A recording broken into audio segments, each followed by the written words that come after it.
Let's turn to the war in Ukraine. A front page headline in the New York Times reads, Europe extends Kyiv an invitation, but few arms. The leaders of France, Germany, Italy, and Romania met with President Zelensky in Ukraine, supporting his push for a step toward membership in the European Union. But they stopped short of promising additional heavy weapons, which Ukraine has been calling for to repel Russia's invasion, now concentrated on the east and making some gains. Meanwhile, this morning, a third American is feared to be missing in Ukraine. This comes as concerns grow that 2 U.S. military veterans who traveled there to help fight against Russia may have been captured. NBC News foreign correspondent Molly Hunter has the latest. This morning, there may now be 3 Americans missing in Ukraine as families wait desperately for answers. The families of 39-year-old Alabama native Alex Drueke, a former U.S. Army Staff Sergeant, and 27-year-old Andy Wynn, a former Marine, say both men went missing last Thursday. The State Department not confirming their names, only saying they now have unconfirmed reports of 3 Americans who came to fight now missing in action. Citing his wife, the Washington Post reports the third American is former Marine Corps officer Grady Kerpasi. Wynn's fiance, Joy Black, says she felt there was something wrong last weekend.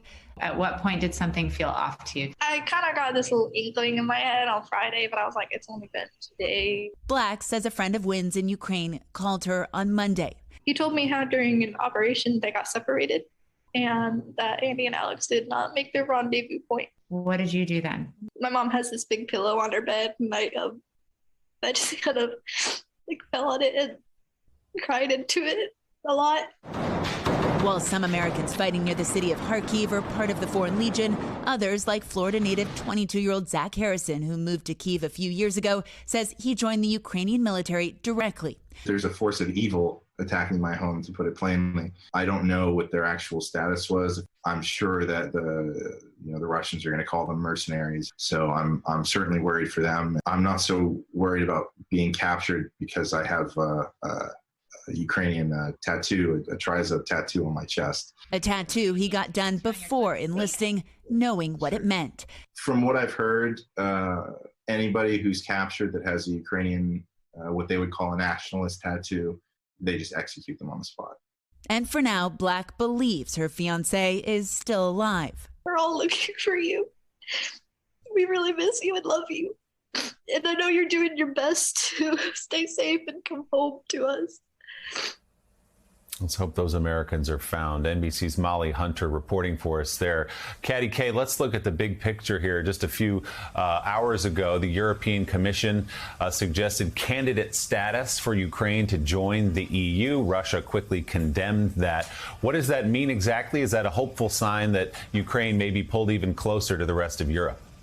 Well, that's what Ursula von der Leyen has announced, and that's what the Ukrainians certainly want, but it is going to take some time. I think there was a slight misunderstanding at the beginning of this process when she went to Kyiv and she handed over those initial documents to Zelensky that this could happen in a few weeks. It's not going to be a few weeks. This is going to take this is a process, and it'll take months, if not years, for them to actually get EU status. But it would help Ukraine at the moment if they had it, because it would help them have access to more support and more security from other European countries. They are disappointed at the moment by the lack of flow of heavy weaponry, particularly from Germany. They thought they were going to get more from the Germans. The Germans had offered more, and the Ukrainians are saying it's not coming through fast enough.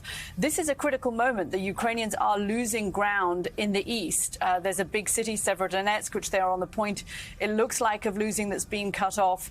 And they say they're not getting the support that they were getting in the early stages of this war. The Russians think that they can just sit this out and wait for the West to lose interest and for the West to feel that, the war is not worth it for them. That's exactly what the Ukrainians don't want to happen. Meanwhile, President Biden announced this week another $1 billion from the United States in weapons going to Ukraine. Coming up this morning, the markets just opened after a very rough week. Said